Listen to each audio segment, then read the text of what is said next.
Okay, let's start. So Adam, today we are in Alaia Bay, and thanks to you for the hospitality to Tology Surf Podcast. We are in the Surfbiz show, where we talk about surf business and all the stuff of surfing industry. And so you are Adam Bonvin, founder of Alaia Bay. Nice to meet you, Adam. It's a pleasure. Thank you for having me on your podcast. Yeah. So we are so keen to talk with you, but let's start from the basic. And where does the Alaia name come from? So basically, Alaia, it was the first board written in Hawaii. Okay. So, and for us, it's really important because it's really the roots of surfing, and surfing is kind of the roots of board sport. And like surfer, when there was no swell, they started to skate, and skier, when they saw people skating, they started to snowboard. So for us, Alaia is kind of the roots and the energy that created all the board sport. That's why we choose that name. Okay. Yeah, that's cool. So it's like the soul of the board sports, you know? Okay. Exactly. And let me introduce a delicate issue, which is statistics. Mm-hmm. Because, you know, we don't have a lot of statistics in surf because it's like a young sports, and it's hard to understand how many people are really doing surfing in the world. So I would like to ask you if you have some real data on European surfers, Switzerland surfers, and world surfers, because I'm sure that before starting a big company like that, you have studied something.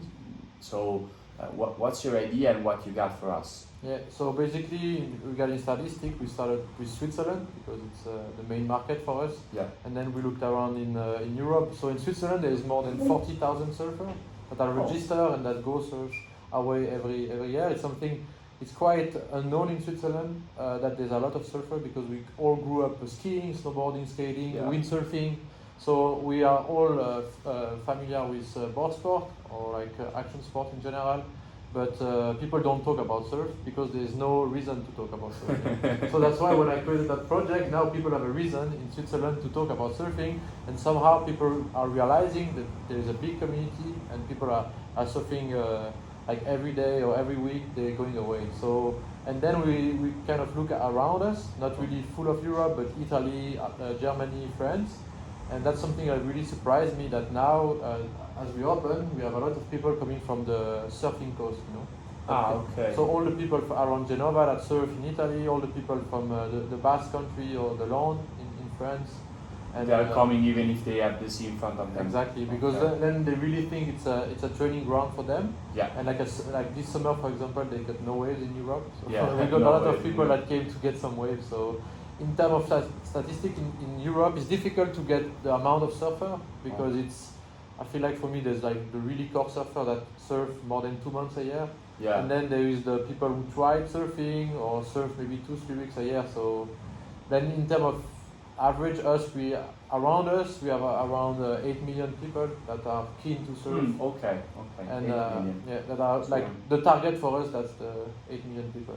Okay, you mentioned the Italian people, the Italian market, and I would like to know how much you are interested in the Italian market and if you really embrace the Italian surfing culture, because you know you have something like an effortless link to Milan, 2 hours and a half by train, and you're here, you can surf, and 2 hours and a half is the time that Italian surfers are used to drive by car to get to the sea, and 9 times out of 10 get way worse away than that. So what's your interest in the Italian market? So my interest already came from because I've been there and surfed there, because for us in Switzerland is the closest surf spot we can go. If we go to Levento or around there, it's 4-5 hours from where I live.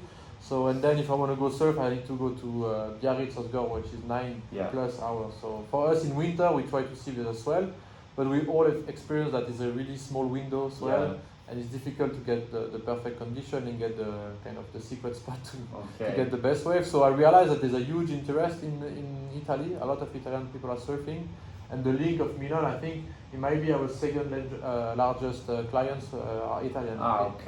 First is the Swiss, then the Italian, because we are really close from Milan, and they are really keen about surf or learn surfing. And already in Valais, where we are, a lot of Italians come for skiing. So they know the region. For them is just next door. As you said, it's only 2 hours and a half. Yeah. So we have a big market of Italian, and when they come, like they surf a lot, they come book 4 hours a day and they really go for it. It's nice. Yeah, but just a curiosity, which is the closest ski resort from? So here it's just Nanda, that direction is 15 minutes away. Okay. And then you have the famous one, Zermatt, is 45 minutes away. You have Crans-Montana, which is up Crans-Montana, there, yeah, is where I'm coming from. Okay. And then you have Verbier, it's also 40 minutes away. It's good, yeah.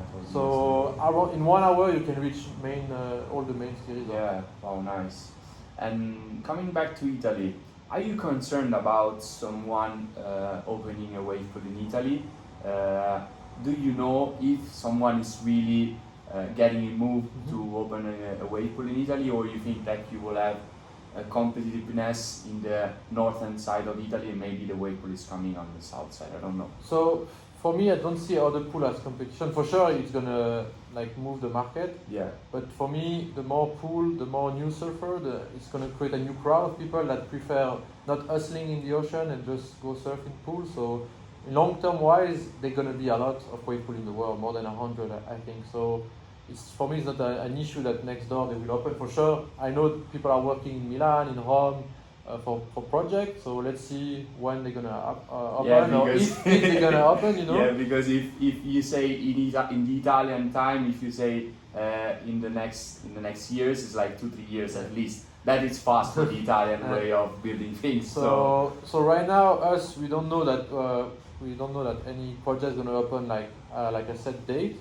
Okay. But we know people are working all over Europe to make those projects happen. But living through building a project like this, I've realized that it's really difficult to make it happen, and it takes a long time. How long? Like for me, it took me 5 years full-time job, Okay.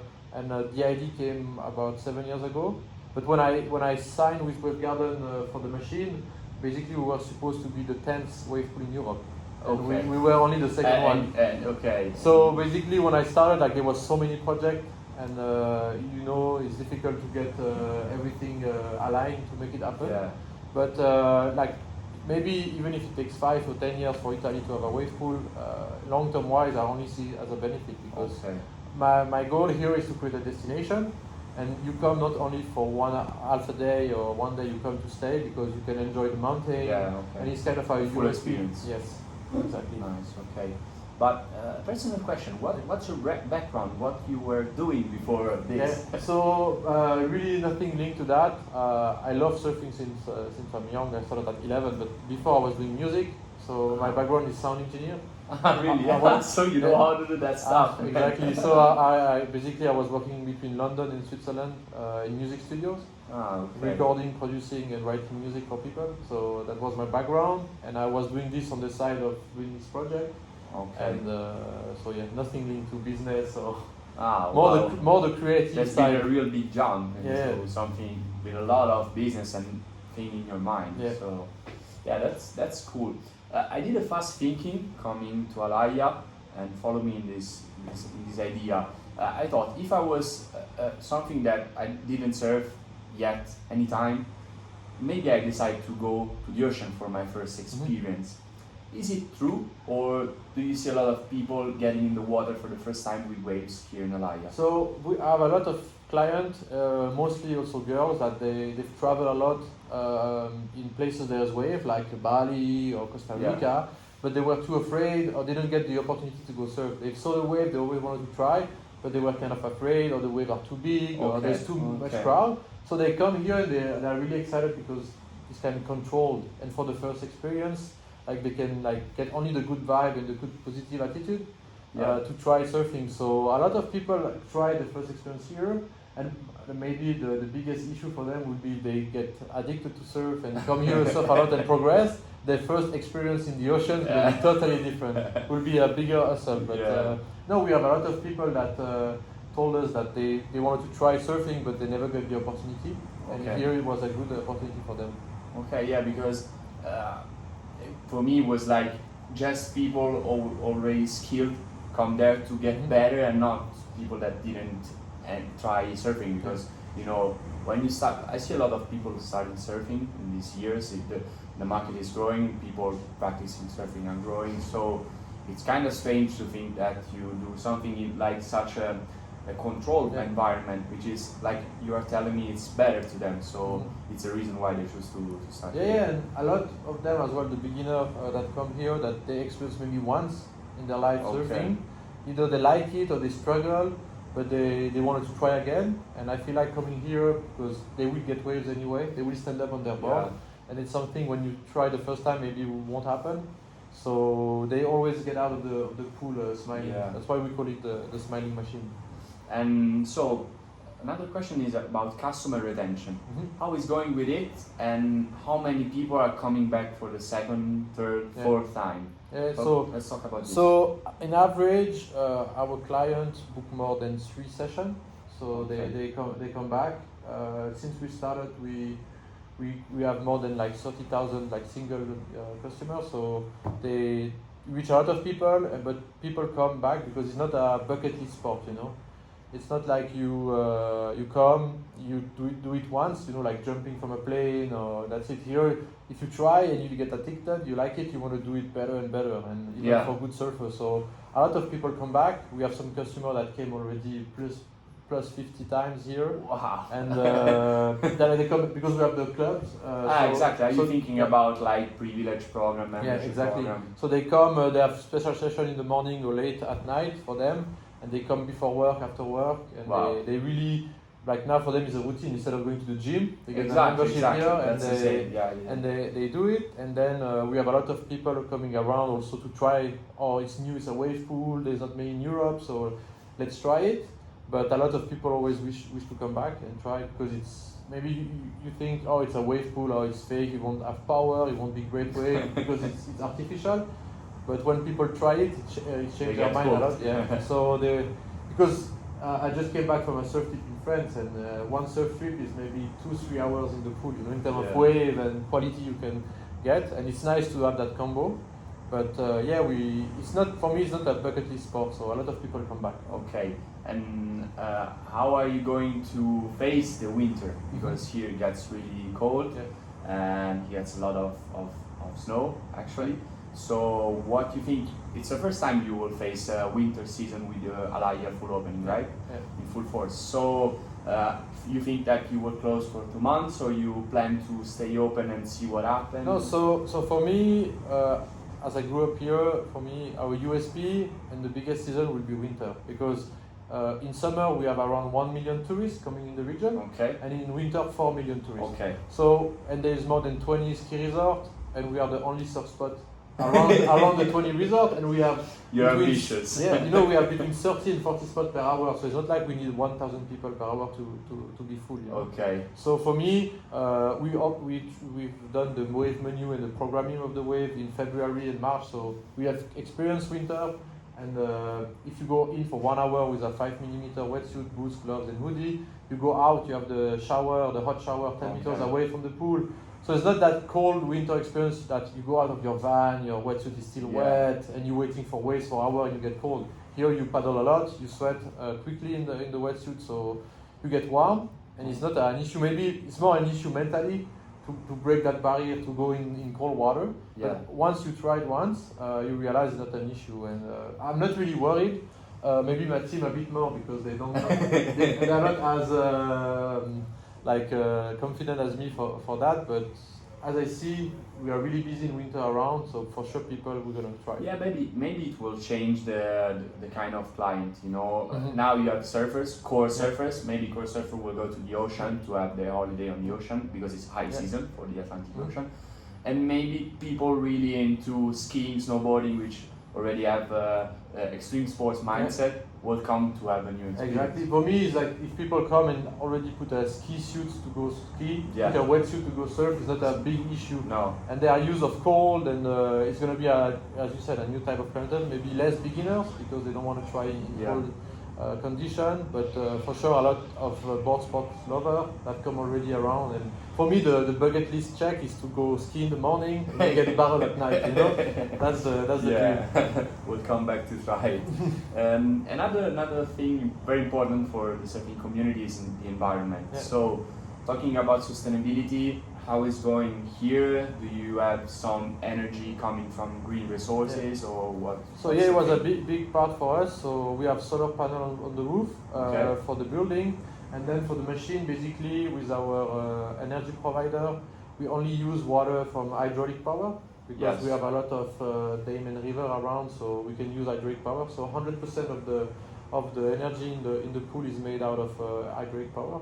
So our vision is like the water falling from the mountains is creating the wave in the pool. So yeah, that's a good story to tell. And basically in terms of consumption is under 400 kilowatt. So it's not that much. We compare it to ski resort, so it's linked like a ski lift of 6 people. So one ski lift of 6 people is 1 hour of machine. So and we have more than 150 ski lifts around. So that's a good. So we create a new sport, but only with one new ski lift compared to the older ski lift around. So that's the comparison. Okay, so one ski lift energy is the same that drains the wave portfolio. Exactly. And then in terms of water, it's the same water since we opened, so it's a closed circuit. Okay. And getting from the river, I guess. No, in Switzerland you cannot use water from river. It's just tap water. It's like a big bath. We open the tap. And so you have a system that drains out water. Yes. We have clean it and then comes a water treatment system. And when we do the maintenance, so in January we are closed for 3 weeks for maintenance. So then it's like a big bath. You open the hole and then it's sinked out and go back in the dirty water. We have to treat it before releasing it. Now more business centered question. How much the Alaia's collateral services such as skatepark, restaurants, the guest house you're about to open affect on the economic balance? Yeah. So as I told you before, for me it's not only about the wave pool. Alaia, it's an action sport company. So we offer ski, skate, surf and other action sport. So it's for sure the window project or the big project is the wave. Let's make more noise. But as I want to create a destination, then it's a big part also the skate park. I don't know if you've been there yet, and the lodge that we're gonna open. So it's really to try to sell combos and a full weekend experience that you can come ski, skate, and surf. So for sure, like more than 50% of the business come from the wave. More than 50%. And then the rest come from the lodge. And in the future, what's your goal? To be even or maybe something more important? No, because the capacity we'll say it's bigger here. So in the chalet in the skate park we do between 30 and 40,000 visitors. Okay. And here we're targeting 150,000 visitors. So it's not the same amount of people. Yeah, sure. But it's still, for me, it's really important and it's part of the full experience. When you come at Alaia, is to experience all the facility we have. Yeah. Okay. Nice. Cool. Last question, more important because we are talking on behalf of the people, and we talked a lot about how this came to real life. And you can go to the Wave Garden website and have a full view on how much it will cost, when you will break even the balance. But what's the real experience? How do you do that? You go to the bank maybe to have fundraising, or you have something like properties? Yeah. How went? So basically, to start my company, I've done a crowdfunding. Crowdfunding? Yes, for the first part. So because the goal was to have a big project with everything in one spot, with the skate park, the wave. Okay. But in Switzerland, to find a big plot was difficult. So then, with the crowdfunding, it managed to prove investor there is interest. Okay. To also first pay the architect to have the first drawing, etc. So with that, I decided to kind of split the project. It's easier to build an action sport park like trampoline and skate park because they already exist in Switzerland. Okay. So people are used to that. So it's not like it's something new, blah blah blah. So it was easier. So we opened 2 years ago the skate park. So the skate park was before. Okay. So it helped to kind of build a team that can work on the side. To also prove the investors that action sport is a business. They were more confident that it will work because someone did it before. Because we were able to run the skate park and prove them that we can make a company working. And then that was the second step to make the wave pool. So it was step by step to get it here, but we managed to prove the investors because in Switzerland leisure is kind of a big sector for Switzerland. So investors know leisure. So especially now in Valais, it's a really touristic destination. And for me, the magical word I use here is like 4 seasons that we will never close, because here they are use of seasonal business, and we prove them that we can work all year and be open all year. So it's kind of reassure them that it's not going to be a really dangerous business. They were confident, the investor, that it might work. It was new. No one really knew, because you said there's all the numbers on Web Garden site, but there's numbers and theory you can make about it, and when you open. But we kind of got lucky. We opened just after COVID, so people were really keen to surf, and it was for us a good timing as well. So regarding now, we are really happy how the summer went. And regarding the full destination, and we looking forward as well to open the hotel, the lodge. Like this, we can offer a full combo. But we're quite happy, and it was a long journey, but it's really a great adventure. So you started as the promoter, then you've been the founder, and now you are obviously the director and also the biggest shareholder, or what? So basically I own the I would say that the operational company that runs all the business, and the investors are investing in the real estate. Cool. So they trust you, and you have the operational company. They pay the company to run the place, but they are the investor. Cool. That's the business model. Fine, I would like to know that. So thanks, Adam. I hope that Italian will keep on being the second most represented nationality in the Alaia Bay. I hope too. Thanks for everything. We were enjoying. We were surfing in like an hour another way. So see you soon for skiing and surfing. Thank you for having me. Enjoy the surf. Thanks, Adam.